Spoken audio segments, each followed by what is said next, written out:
everyone. Virtual Physiatry Mentors. I'm Dr. Sheena Bhuva. I'm Dr. Benecia Williams.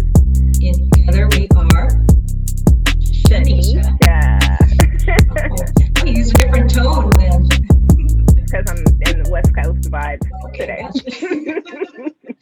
All right, we have a great guest here today, Dr. Charlie Kenyon. I met Charlie when he was rotating as a medical student at Baylor in Dallas, and I was super impressed with how good of a medical student he was and just his genuine interest in PM&R. And I think we all knew that he was going far, and currently he's the chief president at University of Washington.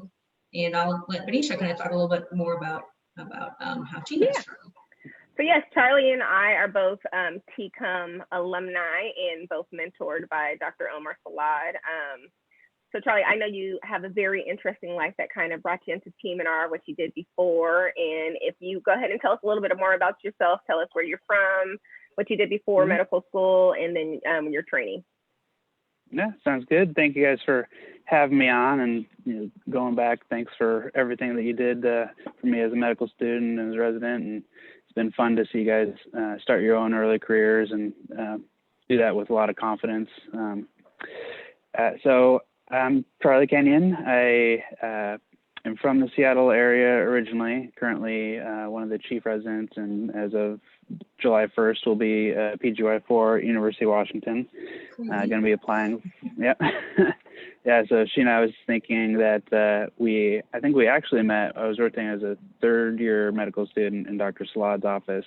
Yeah. And then shortly after that, I did rotate with you guys too. Yeah. So I grew up outside of Seattle, then did my undergrad and played lacrosse at Colorado College, a small Division III school in Colorado Springs. And from there, I was kind of uncertain what I was going to do. Had done most of my pre-med requirements, and my undergrad research was actually in like ecology and orchid biology. And then had the opportunity to go do a couple internships right after college. The first one I did was at Cooper Aerobics, which is out there in Dallas, just off of Preston Road. One of the first places that really started doing, what we now call, it's got a bunch of names, but more like the preventative medicine, exercises medicine was kind of born out of a lot of the things that Dr. Cooper did in the 60s. He wrote a book called Aerobics, which they, kind of credit with where that came from, where that terminology came from. So it was a really interesting experience, kind of more general health population, like I said, exercise medicine. And then from there, I did an internship at a place called Peak Performance Project in Santa Barbara, California. And they now are mostly involved with NBA athletes, but at the time they were doing a big focus with baseball athletes.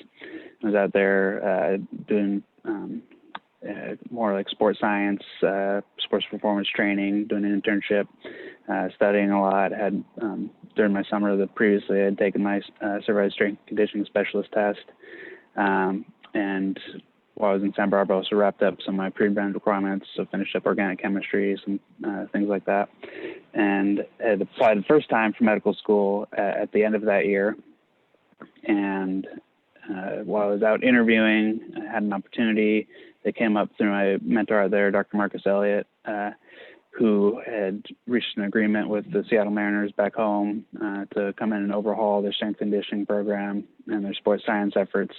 And at that point, I kind of put the medical school on hold that first time around, withdrew my applications, and took this role with the Seattle Mariners, which at the time was helping coordinate this new sports science effort, and then doing the hands-on day-to-day strength and conditioning work with the Tacoma Rainiers AAA team when we were first getting started, and eventually that role kind of transitioned and grew a little bit. But the short version is I got to a point where I was really unique opportunity. I was really thankful to be there, but was creeping into my mid to late 20s and still had a little bit of an itch to go to medical school, and knew that if I didn't do that, it was not going to get easier. It was only get harder and harder to kind of press pause and step away.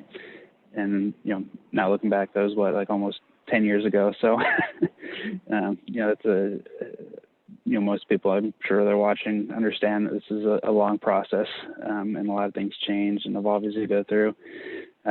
So when I was with the Mariners, a lot of our primary care sports medicine physicians were all osteopathic trained and really had a deep osteopathic sports medicine background there. So it was the model that I was working with when I decided to go back to school, and how TCOM got on my radar.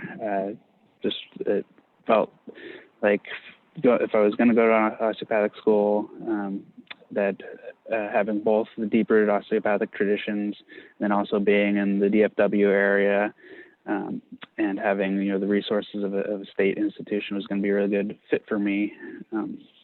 And then identified at the time, Dr. Clearfield was staff out there, and I identified as a mentor and emailed him back and forth, and just seemed they were like a really good fit. And then started a nice 5-year stretch out in Texas. Picked up y'all, and everyone says I got a draw down there, but I think some of that was present a little bit beforehand. So from there, I got down to Texas at the time. I was dating my now wife, but I went down to Texas by myself, and kind of literally ended up taking a red-eye flight at All-Star break from the Mariners. So we played the game on Sunday afternoon. At that time, I was the assistant strength conditioning coach and performance specialist for the major league team, and doing some rehab work with them, and played the day game on Sunday, and then went home for a little bit and got on a red-eye flight and literally showed up to orientation with my bags. Landed in Dallas at like 4 a.m, and then kind of just full speed from there. I can get into the rest in a little bit. I'll take a break from talking. And then, so then you applied, for residency, gone in at University of Washington, which I'm sure you were excited about to kind of head back home, and here you are. So yesterday we talked to Dr. Stephanie Tao. She is a huge advocate of adaptive athletes, adaptive sports, and I know you are as well. And even when we were residents and you were a medical student, you helped us kind of make contacts at RISE, and help kind of work at the wheelchair motocross, championships there. So tell us a little bit about, your interest in adaptive sports. How did you get involved as a medical student? And have you been able to do any of that stuff while you've been at UW? Yeah, so Stephanie was also in your guys' class, graduating from the Dallas area. So the three of y'all were kind of the big chiefs in Dallas, between Southwestern and at Baylor. And, like I said, kind of in my third year, so backing up, when I first got involved with RISE, that's why I took a pause before. So I got off this red-eye flight, jumped right into like the cell science at TCOM, was like, I took the 5 years off in between going back to school. So it was like coming in really fast. Survived that first class, but realized I was starting to go a little bit crazy. So I just had done, when I was a high school student in the Seattle area, worked for volunteer with an organization called Ski for All. There's now Outdoors for All. So I'd had some adaptive sports exposure. Like I said, I had been working professional baseball for the 4 years previous to that, and kind of wanted to find something to do that tied everything together, both from and got me outside of that tight medical school bubble. Just really mentally, I needed to feel like I was involved and working with people. It was one thing as a non-traditional student. You kind of go from this role of working and doing whatever you were doing, and then to completely be dedicated to studying and locked in libraries. I know what that's like. Yeah, and like I said, my now wife was still in Seattle, and felt really isolating at the time, and everyone was going through the same thing. But one of the things I did was reach out and get involved with RISE, just literally off a Google search, and from there I was able to get a lot of TCOM students involved through our interest group, and through having the connection with Dr. Slad and you guys, Rise was at the time hosting the Wheelchair Motocross Championships, which was a pretty unique opportunity in adaptive sports. For those who don't know, it's kind of like more or less taking a wheelchair into a skate park and seeing people doing backflips and doing rail grinds and some crazy things. And they have a real fun youth clinic they did. Teaches a lot of functional skills in terms of wheelies, like navigating hills and ramps. So was able to reach out to Baylor and Southwestern to get you guys as residents and some of the faculty involved in coverage and helping out. That was the involvement with Rise. I logged a lot of volunteer hours, but felt a little bit guilty. Won some volunteer awards because I was going out and hanging out and having fun. But it was really nice to get engaged. And like I said, mentally, it put me in a whole new place and really allowed me to apply what I was doing in medical school and kind of pave the way moving forward. And from getting out there and working with these athletes and individuals with disability, and that started getting me more interested in physiatry, and also working with Dr. Slad and you guys and Stephanie. When I was rotating at Southwestern, we kind of brainstormed an idea together for the UT Southwestern Adaptive Sports Expo, which is now entering, I think it's 4th year. So that was also really cool. It's been really cool to see it kind of take hold and take on. I'm sure it'll be a different format this year, but I know there's a lot of energy and passion behind that, and it's been fun to see things grow in the Dallas area and all around. So the second part of your question, like what am I doing now? So yeah, certainly it's something that Sorry, I took your question, Benicia. Yeah. So it was something I, really wanted to make sure I continued involvement with coming back to Seattle. The two major groups that I've been working with are Seattle Adaptive Sports, and then, as I said, the organization I volunteered with back in high school was Ski for All at the time, now is Outdoors for All, and has expanded to all sorts of outdoor recreation. So those are the two groups that we've been working with. We, as a program, I believe you guys both know Eric Laska, Dr. Laska a little bit. He, when he was a resident, he kind of led a charge with some of his co-residents to get more involved with Seattle Adaptive Sports and cover some of the basketball tournaments. So it's been something that was carrying on for a few years. I've been involved with that, and Outdoors for All.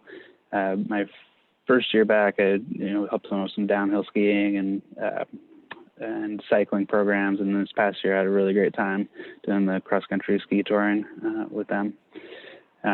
And we've, trying now to also tie in academics into this exposure a little bit. So this, previously, Dr. Jen Suhu and Dr. Latska had done a survey study of this population, identifying different injury patterns, the prevalence of spasticity.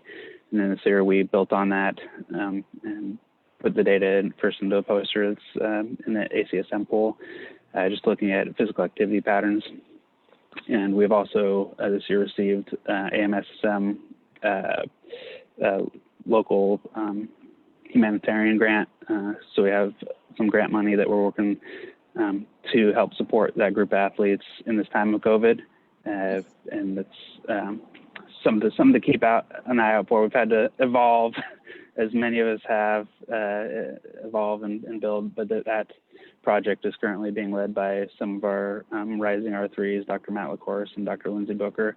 So we'll be sure to share those resources with the audience once we're done with that project. No, I think that's great. I think every rehab program should have some type of exposure to adaptive sports. So I don't think there's anyone better fitted, especially than a PM&R sports medicine trained physician for adaptive sports. How would you, what advice would you give to students and residents who don't have that exposure on how to seek out that opportunity? Yeah, obviously a lot of it's going to be dependent on where you are. One thing that I have noticed is that there are a lot more programs out there than you might realize. So like I said, one thing that, how I found RISE was just by a Google search. There's also some databases out there, and if you're not aware of a program in your area, then there's probably something available to get introduced to on a volunteer basis. And then on top of that, I would also say, even if there's not something that's like day to day, there's more larger national events. All this is kind of with an asterisk right now. All these events will be on hold, but things like the Sheena, I think you posted the other day about the Veterans Wheelchair Games. You had an opportunity to go and volunteer with that as a resident. There's more and more of these more regional and national events popping up that always need volunteers. And the advice I give too is, like, even if you're not there in a medical capacity, I think it's probably more valuable experience there just as a volunteer and helping the athletes out. That's usually where you're actually more hands-on and working with people individually. And I think, those are the big learning points, I think, just, as a rising physiatrist, just really getting to know those athletes with disabilities and talking to them a little bit and getting a sense for what their lives look like. And as a resident too, I think it's been, I talked about the mental side of it selfishly for me, but it's been really powerful to be involved kind of on the back end of the acute rehab. It's so easy to hear our trauma hospital at Harborview. You step into the room with people a lot of times on one of the worst days of their lives, and you can really get tunneled into that if you don't keep the bigger picture. But working with some of these groups, you can see the full spectrum of rehab and see the power of community and the power of just physical movement in general.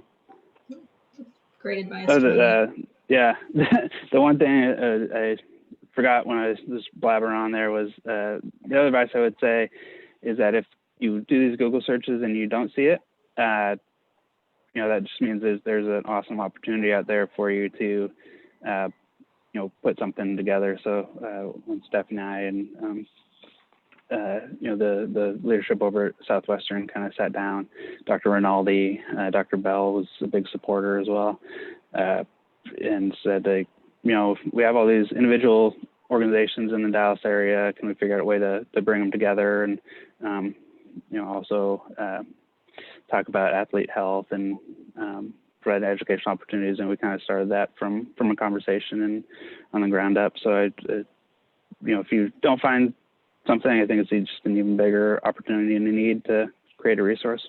Yep, definitely. All right, let's switch gears a little bit here. So, you've been very involved in AAPMR and are currently the president of the Physiatry and Training Council. So congratulations, that's awesome. So tell us a little bit about, what exactly does it mean to be president of that group, and how did you get to that point? So I first got involved, I guess this all actually ties in. This is interesting to reflect on all that. But the first time I went to annual assembly, I was a second year medical student. Had been working with RISE for probably 6 to 9 months or so. And that year was actually fortuitously in San Diego, where, we were hoping to all get together and network and meet with everybody in person this year. Back in San Diego, we're pivoting, but there's a lot of energy and excitement over the virtual annual assembly. But back that year was 2014.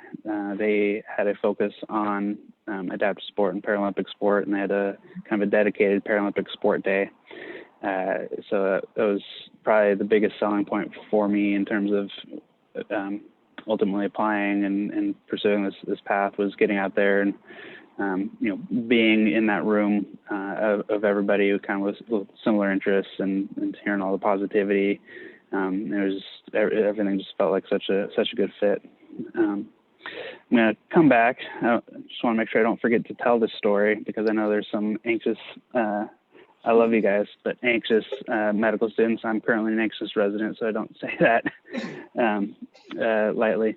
But so if you're worried that your ability to match to a residency and get letters from mentors and everything will be affected by COVID, here's my story for you.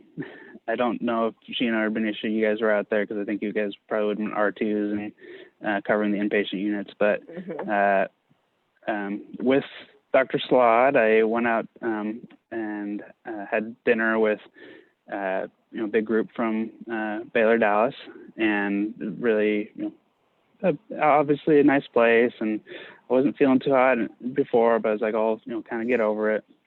And I just kept getting sicker and sicker on the cab ride over there, just nauseous. And, I didn't, this is a lot, this is really personal for, I don't know how, luckily I can't see how many people are on the Facebook Live, but I got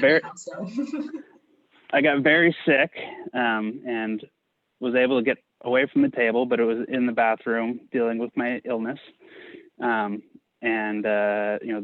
program director, now department chair, Dr. Hamilton, was also there.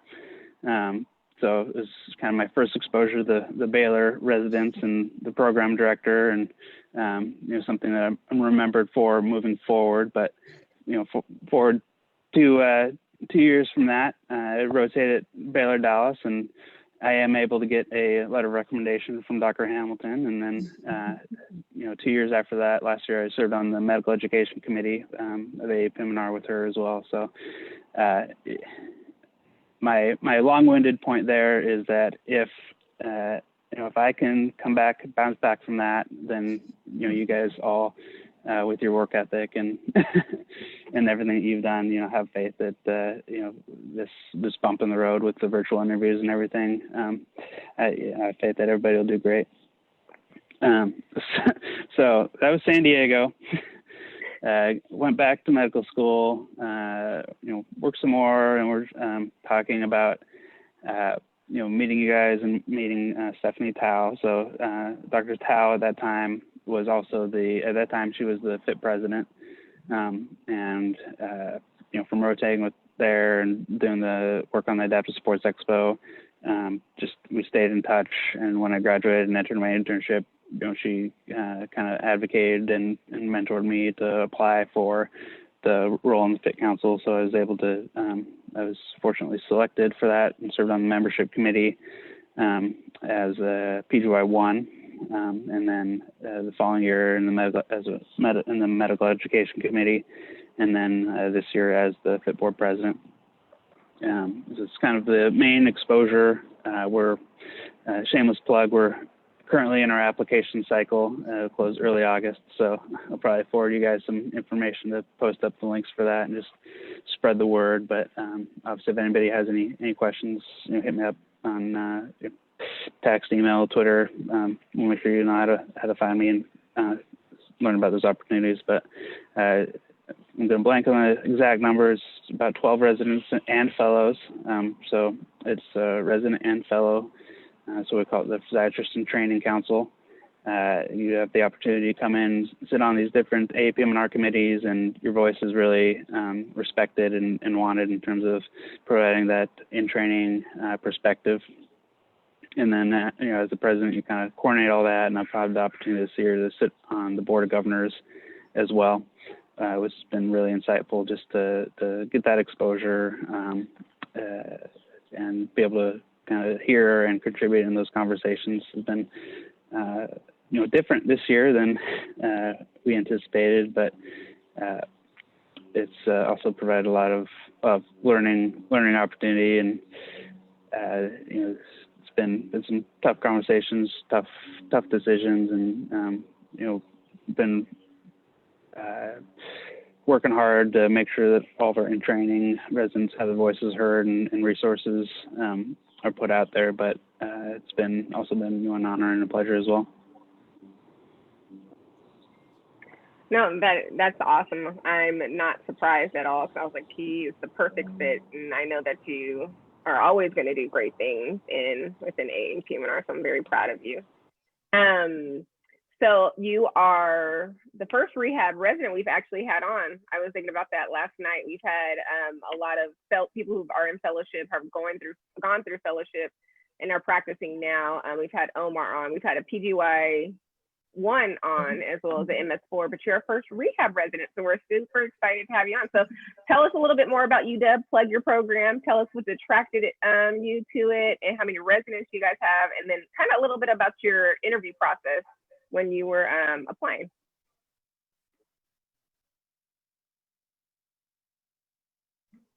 I think you're on mute still. It's a guarantee to happen once per session, right?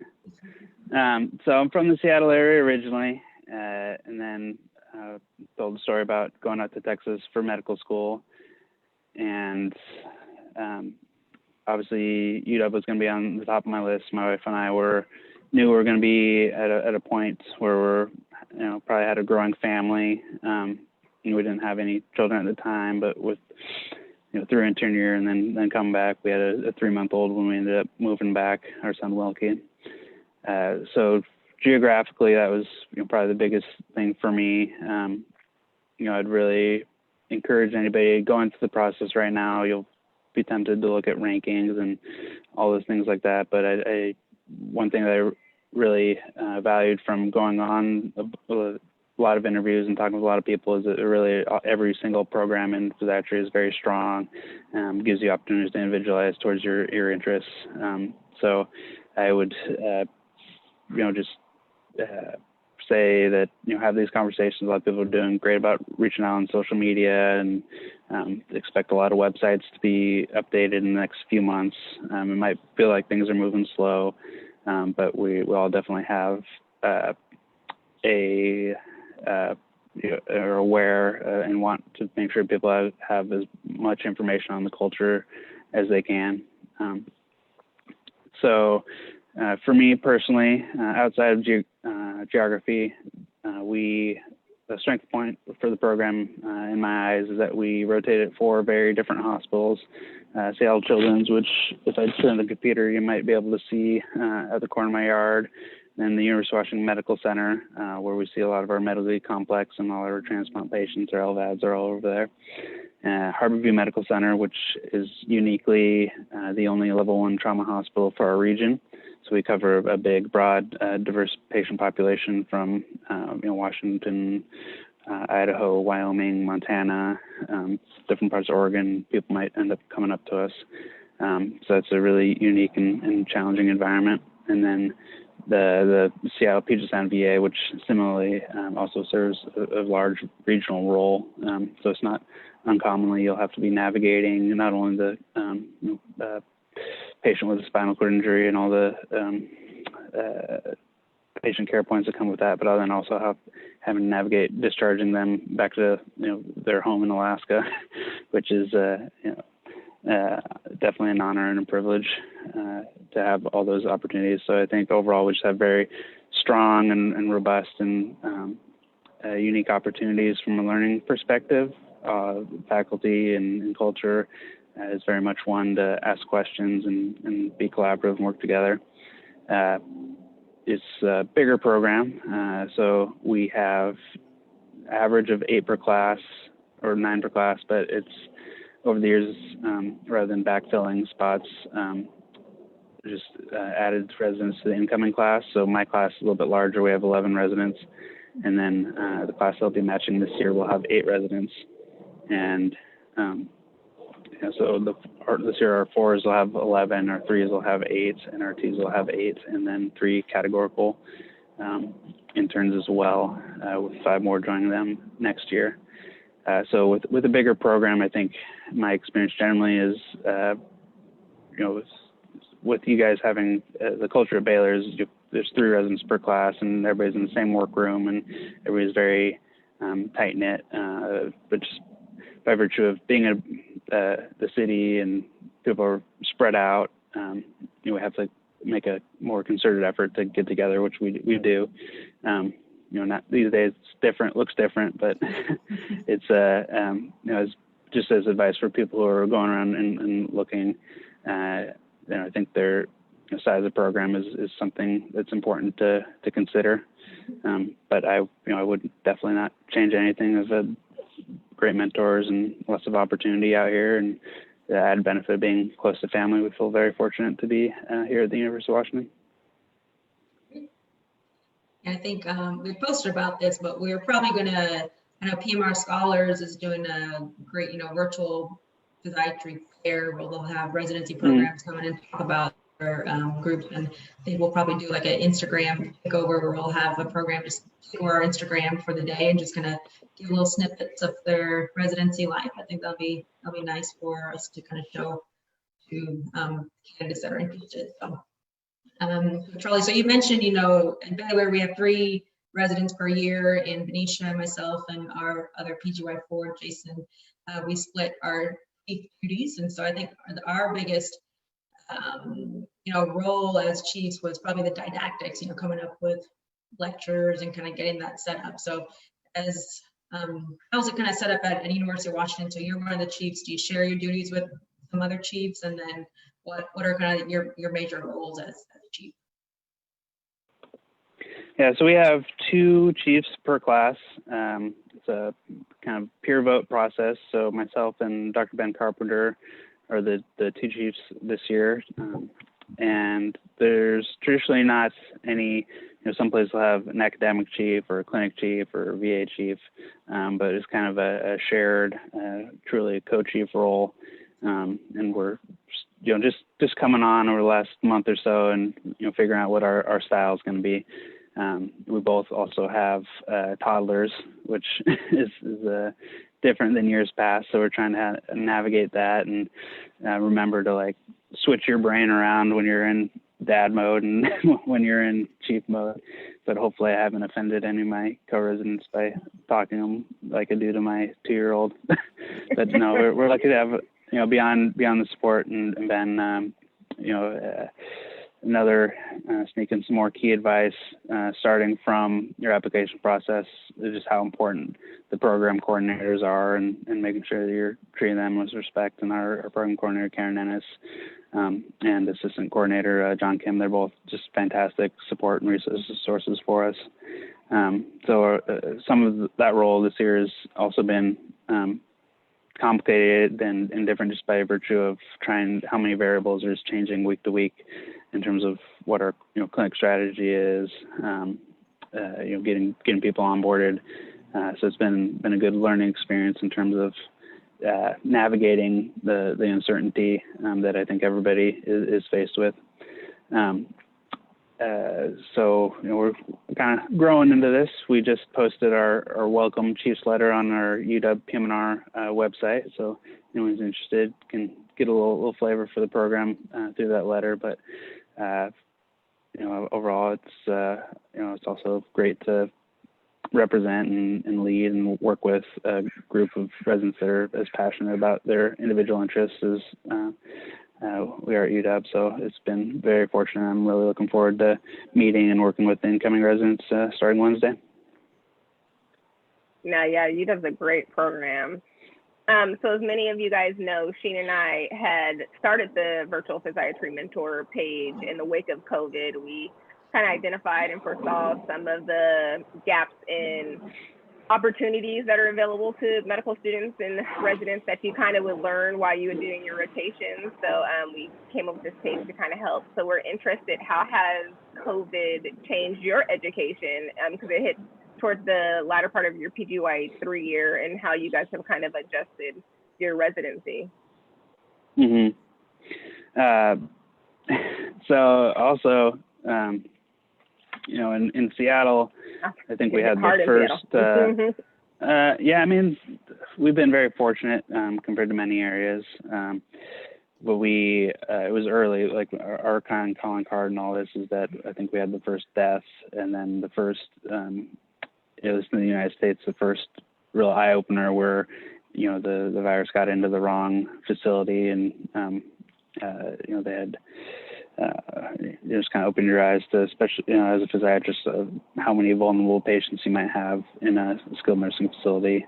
And we had, by virtue of being in a large academic center, we had a lot of people that, identified the risks and saw some of the things that were coming early on, and we were able to both within the system and regionally make a lot of changes quick. Some of the private sector really helped out as leadership there. Amazon was really quick to move to a virtual workforce. But it's just day to day, week to week, it was changing so fast. And on top of that, we had our baby girl, Faye, was born in the end of March. So is the last 2 or 3 weeks of my wife's pregnancy was when everything was really starting to escalate. As being pregnant, she was in a high risk group, and navigating the stress of all that and kind of being removed. So yeah, I think it was all like in the same week where I was officially like elected chief. It's the highs and lows the last 2 months have been so crazy. So I was elected chief, and then was honored with this AMSM Resident Scholarship Award, and then had the baby, and was trying to navigate all this at the same time. So I think down the road, I'm not going to remember the academic impacts as much as just as how much of a blur the last few months have been. But we have moved over, and we moved over pretty quickly to virtual didactics. The board review course at University of Washington was pivoted to a virtual format as well. And we've continued on virtual didactics and for the foreseeable future. Navigating that right now, coming in, we're trying to figure out the best ways to get people the hands-on training they need to, such as we do a lot of backflow pump management at the University of Washington. So we're working on figuring out those hands-on skills. Going to be pivot how we do a lot of our hands-on spinal cord exam training, having to do that more on an individual basis, where we would try to introduce those concepts in a bigger group. And also looking forward, we're entering into our core EMG education for the third year residents, and then the ultrasound core for our fourth year residents is those are all summer to fall courses. So I think we've been navigating, like many have, on the virtual didactics, and we're another strength of our program here is that we have a very well-established, long-standing didactic structure. Another advantage of being at a big institution and somewhat unique to University of Washington is that we have a department of rehab medicine, so that includes like the PTs, OTs, a lot of research. There's a really robust and strong neuropsych program too, which is a great resource. So we're navigating and putting all those pieces together. And my point there is that we're able to, in normal circumstances, and even more so now, kind of pull from those other faculty groups and have a lot of expertise just within the institution. So it's helped us navigate, and we've always had this very strong, organized didactic structure. But certainly, like many are trying to figure out, how to continue to apply those concepts, and just having to get creative about how we do, and also be just socially responsible and leaders for the region and the institution. We switch gears a little bit and talk about the favorite part of fourth year, which is studying for boards. Allegedly. Time. Yeah, so I'm sure residency's flown by, and it's crazy you are starting your fourth year. So Benecia and I just wanted to talk about a little bit of how we prepared for boards, and maybe give some advice to you, and then obviously the other residents that are watching. So I think it's good to find a study buddy. So we just had 3 people in our program. So it was me, Benecia, Jason, our other PGY-4 year, and we just took Cucarillo at the beginning of PGY-4, and we did 1 chapter at a time every month. We took the chapter and we split it into 3 parts. So that I would do the first 20 pages, Benecia the next 20, the next 20, and then we'd meet up at the end of the month and just kind of talk about our sections. We had an outline that we would print out and kind of give them to each other. So we had those, and then we'll talk about a little bit later, but we also used this PMRQ bank that we kind of then did questions that correlated to that chapter. So that I thought was really helpful. So by the time we finished PGY-4, we were, had gone through Cucurullo, at least once. So. Yeah, it was very helpful because it took a lot of anxiety away, because you'll realize, I think probably like March-ish of your PGY-4 year, you're gonna be like, oh my God, my boards are, the time starts clicking. So it's nice to have tackled that early and know that we've gone through it like pretty thoroughly throughout that year, Cucurullo at least one time. And I think it was pretty evident by our in-training exam, because I think myself, Jason, and Sheena, we had almost exactly the same score, like plus or minus 1 or 2 questions. So Dr. Hamilton was happy with us. So yeah, and for me, I started my fellowship July 1, so I knew that I had to get the bulk of my studying done towards the latter part of my PGY-4 year, when it was a little bit lighter. So highly recommend doing something like that and having a schedule. Yep. Like I mentioned before, we used PMRQ Bank, which is a great a website that has study questions as well as oral board exams. So, about a month before the exam, they have full-length exams as well that we were taking those questions. And really, kind of my advice, at least, I do well with just questions and kind of reading the explanations and understanding why that question's correct, why the other answer choices are wrong. If I got it wrong, why did I get it wrong? And then kind of looking it up in Bradham, then you kind of read a little bit more information about that subject if I'm weak on it. So yeah, so we use mostly Cucurullo, PMRQ Bank, and then Bradham as kind of the big textbook in case I needed to go into further detail.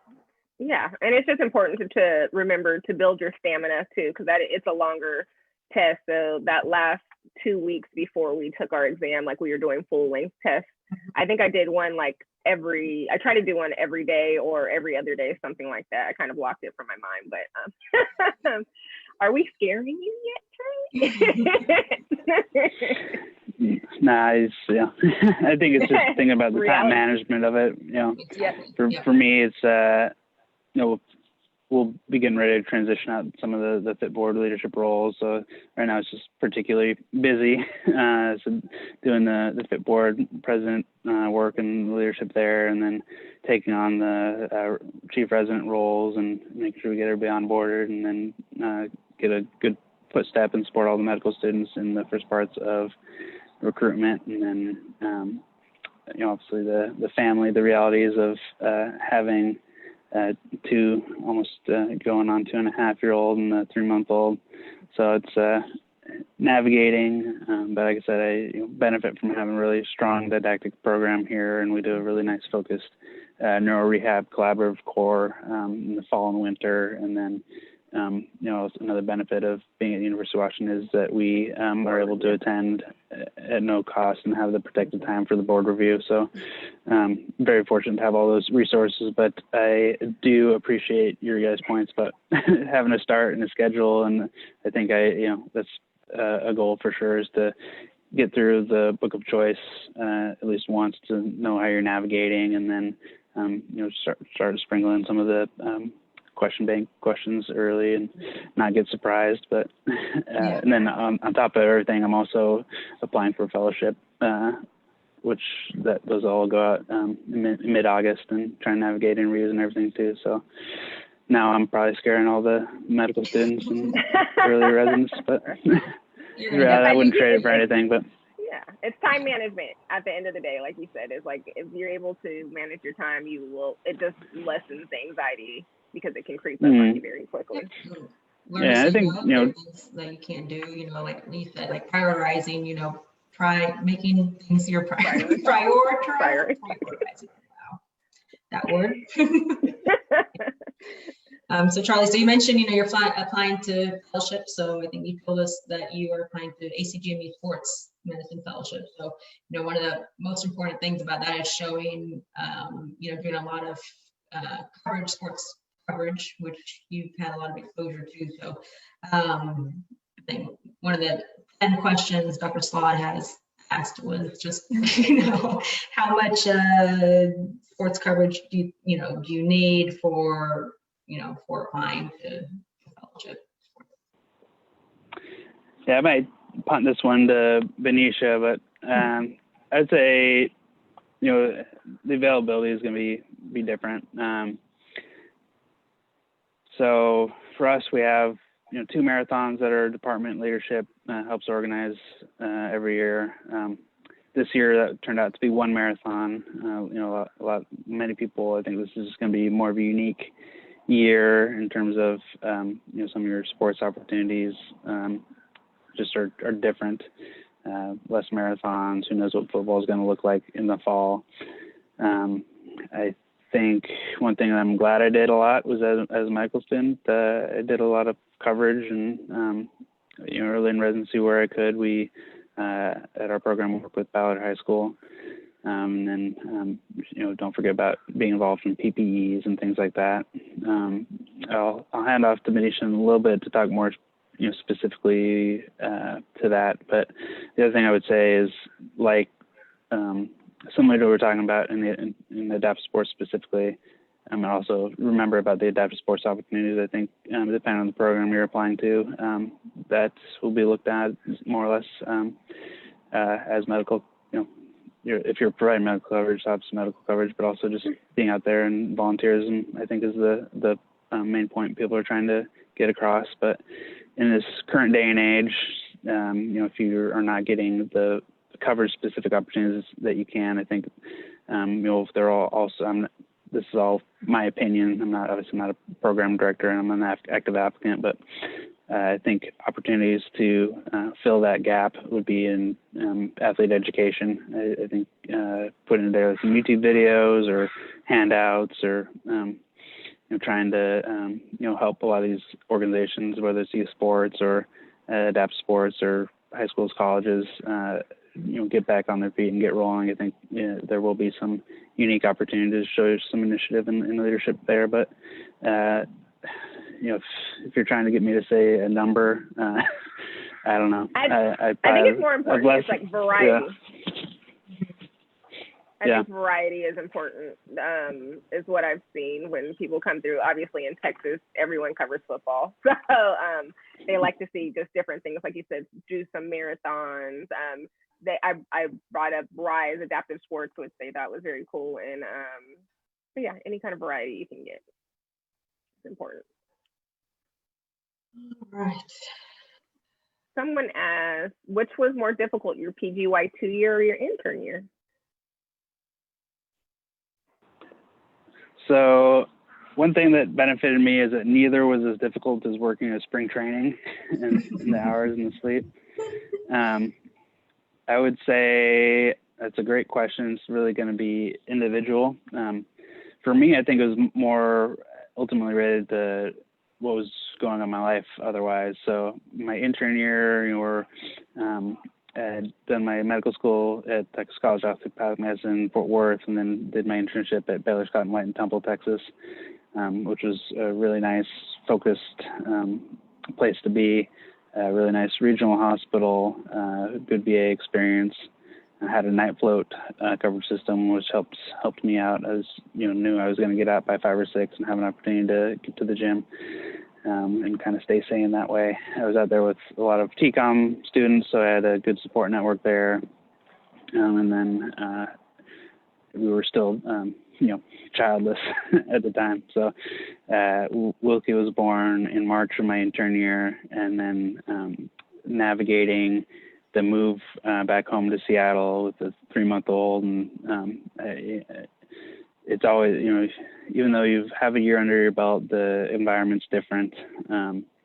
We pride ourselves here and many other places that we we take vents, we take transplants, we take LVADs, we take don't really shy away from any opportunity to provide somebody with the rehabilitation that they need to meet their goals. So that coming in as a sleep deprived R2 with a 3-month-old son and being at the VA and jumping right into complex medical management was eye-opening. So I think, every step, every transition, I think is fair to expect 3 to 6 months of transition, and then you're going to start getting your confidence under you and get more efficient. But just my advice there is just stick to the things that got you there, and realize that you're learning and growing. Make sure you sleep, make sure you exercise, make sure you're getting your fruits and veggies in. There I am going into dad mode again, but I think from both experiences, my confidence not only as a physician but overall in being able to navigate situations outside of the hospital too. You don't realize how much you've grown until our switch day for the hospital programs was last week, and I was sitting in the consult room, and I feel like I need to give a super great shout out to one of our amazing fourth year residents, or rising fourth year residents, Dr. Amy Unwin, because she was getting calls from intimidated new interns, and she really took advantage of the opportunity to provide some education, talk about what we're looking for a rehab candidate, and how physiatry can help the other services. So you'll learn every stage of the way, and you'll have some memories you look fondly on, and others that you don't even remember because they move so fast. That's awesome.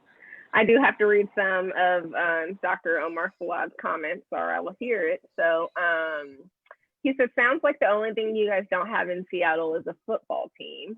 How about them Cowboys, which we all know is a ridiculous statement. So, and he said, do people ask for your autograph after singing karaoke at AAPMR in Orlando? No, Dr. Salad. No, Dr. Salad. Yeah, I don't know that it's happened, but it sounds like I might have to slip him. I just don't want to get into violations. Might have to find a way to bury that video until after fellowship applications. Let's put it that way. Yeah. Good. The one good thing is that Dr. Finoff is no longer a program director, so he made a point of coming up to me afterwards and complimenting me on how awkward that was. So luckily I won't have to interview with him to see if he remembers that still or not. But that's funny. It was for charity though, right? Like we raised money for charity. So good talk. Good talk. Omar had asked some other questions, but I feel like we've explained a lot of it. One of them, I guess, is a good question, is how many research projects are you involved in? How many am I involved in, or how many did I say I was going to finish back in March when I thought my life was going to be more? So technically two right now. One was the survey we did with Seattle Adaptive Sports and some other regional organizations looking into recreational adaptive athletes and patterns of shoulder pain and physical health. That poster is virtually being presented at ACSM currently. And then another, the other project is, like we talked about, some of the benefits of being at a larger institution, having a lot of resources to pull out of. They do have so one of those resources here within the last couple of years, Dr. Stan Herring, and Dr. Cindy Lynn started with other leadership from different departments, and Dr. Brad from our neurosurgery department. But we have entity called the Sports Institute at University of Washington. So they're on Twitter for sure and some other social media, but they're really just promoting physical activity in all age groups and abilities. So I recommend checking out some of what they're doing. They're under the Dr. Lynn has a really cool title. I'm going to fumble it, but it's essentially like Director of Innovation. So she's really taking the lead and looking at how technology and community programs can really help out with physical activity of all ages, groups, and abilities. So the project there, we have a concussion database, and we did a data analysis on the concussion and looking at health, the PEDS-QL, which is a pediatric health-related quality of life measure. And that is going to be presented first as an abstract at AAPMR. And both these projects, I was supposed to be on a research elective in March, and then my productivity with COVID and navigating everything and stepping up a lot of what we were doing with the academy to support everybody's, us as physiatrists and the training group, that dominated a lot of that time. So it's manuscript writing has been pushed back, but there's always something going on, always something to do, and just trying not to feel guilty about it. I was telling some of the Baylor residents that an easy research project that somebody should do is just the influence of how social media has influenced incoming residents in applying to programs, since social media has become such a huge thing, like Twitter and Instagram, given the wake of COVID. So someone should do a survey to the medical students that are interviewing virtually and just ask them, like, are you involved in social media and has it influenced your choice? I'm just throwing it out there. Yep. Whoever wants to do it. I'm interested. I'll be interested in that. The advice I would give to that extent is, definitely see a lot of people jumping on, within the last year or two. I've been trying to figure out how to navigate my own voice on Twitter as well. But for applicants, just have your opinions, but know that also you're in a very open and public space in that format. And professionalism is key. The guidelines that PM&R scholars put out is a great reference point to start with. But then outside of that, what I'm interested in is, I'm less interested in retweet or say, hey, look at this cool thing. I'm more interested in utilizing this the social media tool to show me what you're doing, show me why you're interested in physiatry, show me what your goals are,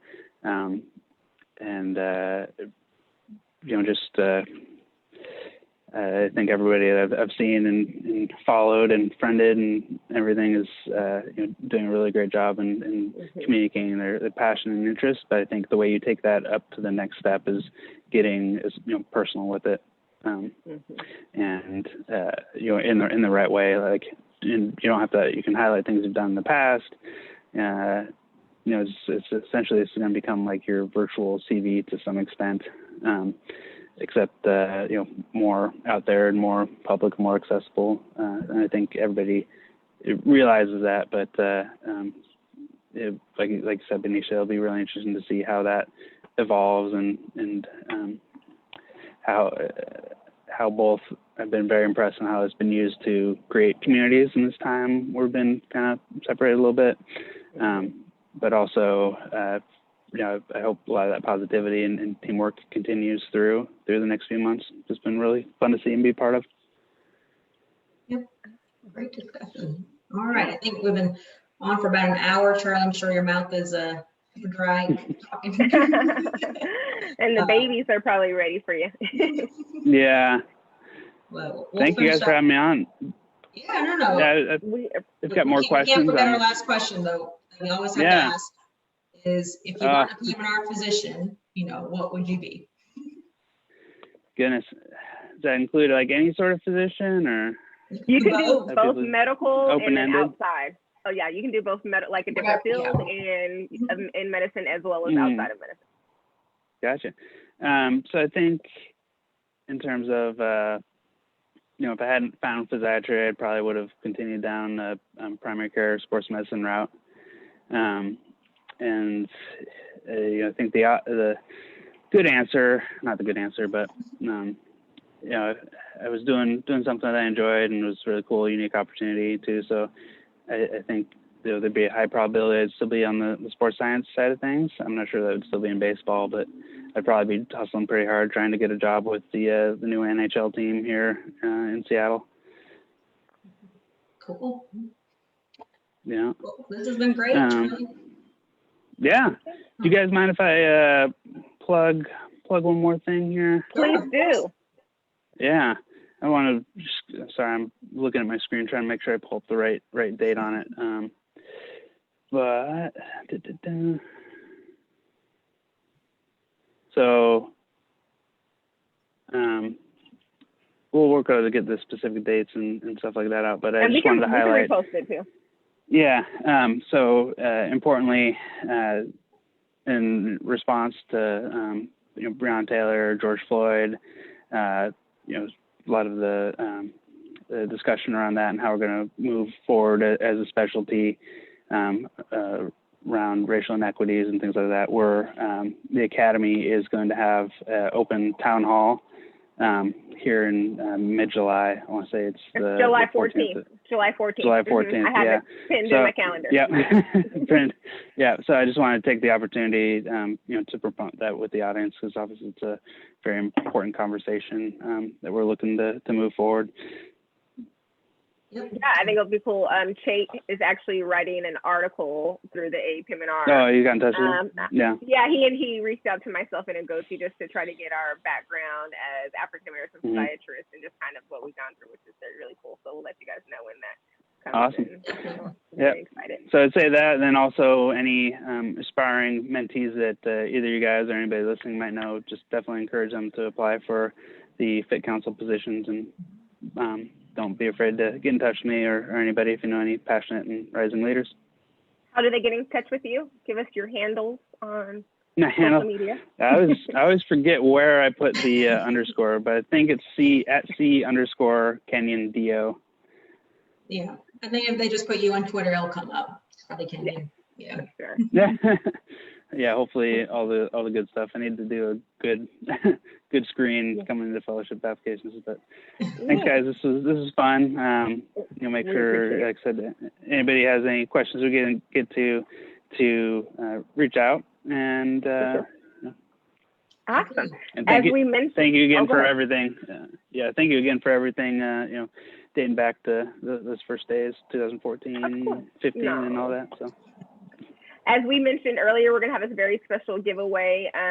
One of our very lucky followers is going to get a chance to win a year subscription to PM&R Bank. They were very gracious enough to gift one of our followers that. So immediately following this video, we will post the rules and regulations on how to apply and enter for that. Charlie, you can enter as well, so you might get you a free.